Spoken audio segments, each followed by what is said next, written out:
This woman I knew in another parish, she had this two-story house. First floor she lived on, it was flat on the second floor. And she rented out this flat to this newly married couple in the fall. Well, she'd strike up this nice conversation with them from time to time. And it turns out that they both worked very hard. And they were dividing their responsibilities. He enjoyed cooking for certain special occasions. But they're talking and they were saying, you know we have good places to eat on Thanksgiving. Well, why are you going out? Well, Jack doesn't have good luck cooking turkey. Okay. Well, so she kind of takes Jack aside. What's the problem? He says, well, he's describing the problem. And he said, I've always been intimidated by preparing a turkey. So, oh, no, it's easy. You just do this, you do that, you do this. And so on Thanksgiving around noontime, she sees Jack and Marion leaving, and they went out to eat. So later that evening, she said, Jack, what happened? Well, those bags inside the turkey? I forgot to take them out. Oh, okay, fine. Well, Christmas is coming. Christmas will be fine. And so Christmas is coming, and again, she's priming Jack, giving Jack hints and all that. Well, what do you put in when you take those bags out? Well, most people put stuffing in there. Well, what's in stuffing? Well, you put all kinds of stuff. What does Marion like? Oh, gotcha. Okay, so around 2 o'clock on Christmas afternoon, Jack and Marion are seen leaving the house, going out to eat. And later I said, what happened? He says, well, Marion didn't like the stuffing. Well, what'd you put in it? Well, there's bread stuffing and onions and celery and a little bit of sausage. Oh, yeah, that sounds pretty good, yeah. And, I know Marion loves cheddar cheese. Really sharp cheddar cheese.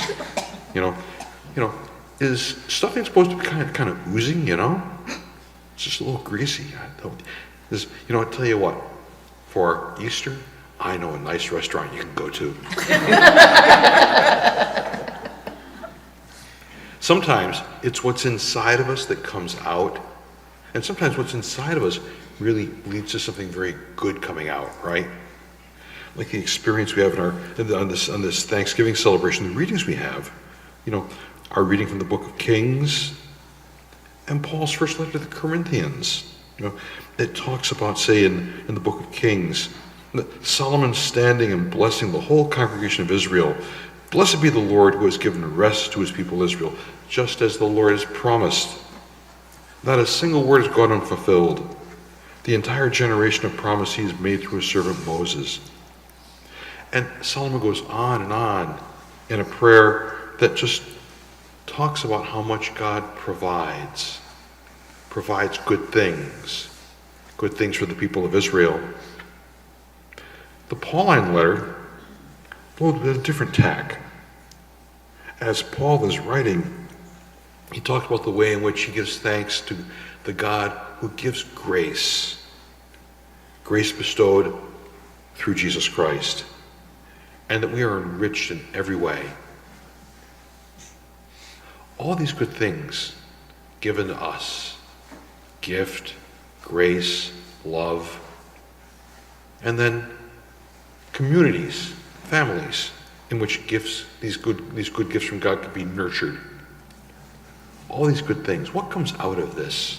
Well, being one of God's followers, serving as the Lord would serve, being people of faith and hope and charity, being people of generosity and spirit and in life, being people of righteousness and patience and forgiveness. All these good things come out. The gospel talks about something else coming out too. This experience of these 10 who had leprosy.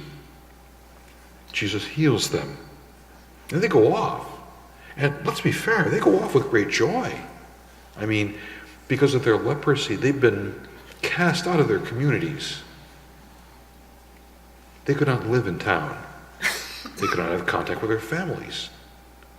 They were strangers to people they had known all their lives. One came back. One came back and fell at the feet of Jesus and thanked him profusely. Jesus gave him his life back. 10 were cleansed, were they not? Where are the other 9? Has none but this one come back to offer thanks to God? Stand up and go, your faith has saved you. There must have been something inside that one who was ready to come back, and despite his joy, with the obvious sense of how his life had been changed by being healed, he went back. He thanked Jesus. On this Thanksgiving Eve, can we think about the ways in which we continue to offer our thanks and praise to God? What has the Lord placed inside us to help us that good things, indeed good things, will come out?